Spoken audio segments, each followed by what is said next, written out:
আজকে রথযাত্রা, তো সেই উপলক্ষে আমরা যাচ্ছি রথের মেলায়। এখন আছি করুণাময়ীতে, টলিগঞ্জ করুণাময়ীতে। এই মুহূর্তে আমি আছি টলিগঞ্জ করুণাময়ীতে।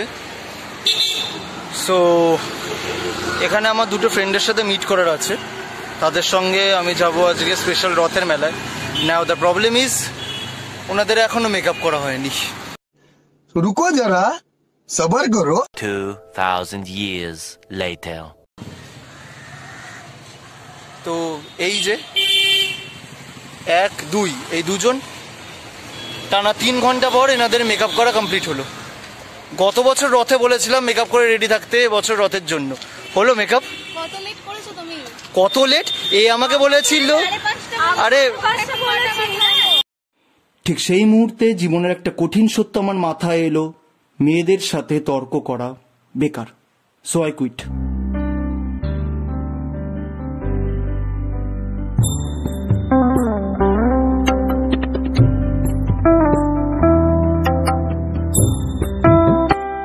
পুরীতে যে রথ আমরা দেখতে পাই সেই রথের 42টি চাকা, বলদেবের রথের 14টি, জগন্নাথের রথের 16টি আর সুভদ্রা দেবীর রথে 12টি চাকা থাকে।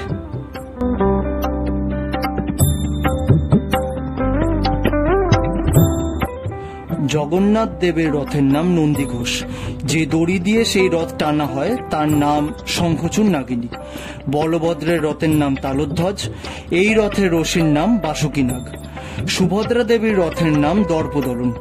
এই রথের রশির নাম স্বর্ণচূড় নাগ।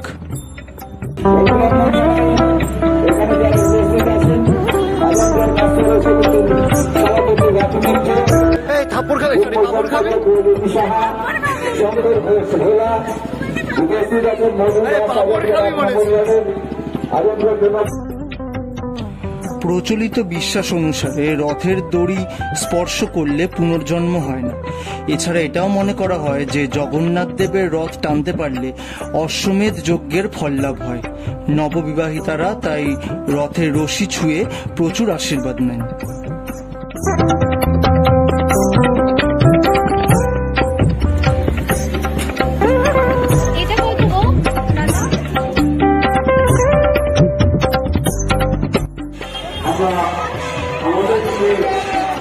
কি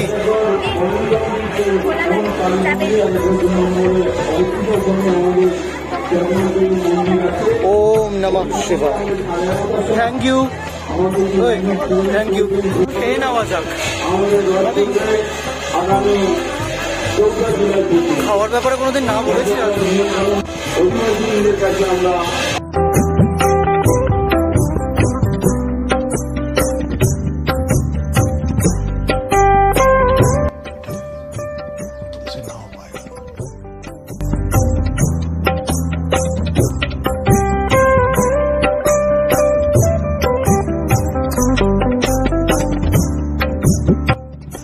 জগন্নাথ দেবের রথের প্রতিটি অংশ অত্যন্ত পবিত্র।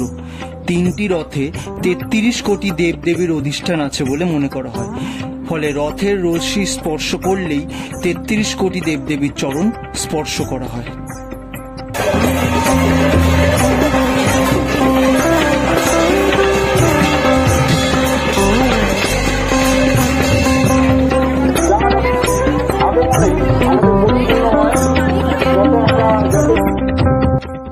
সো গাইজ, আজকের রথযাত্রা স্পেশাল ব্লগটা এখানেই শেষ করলাম।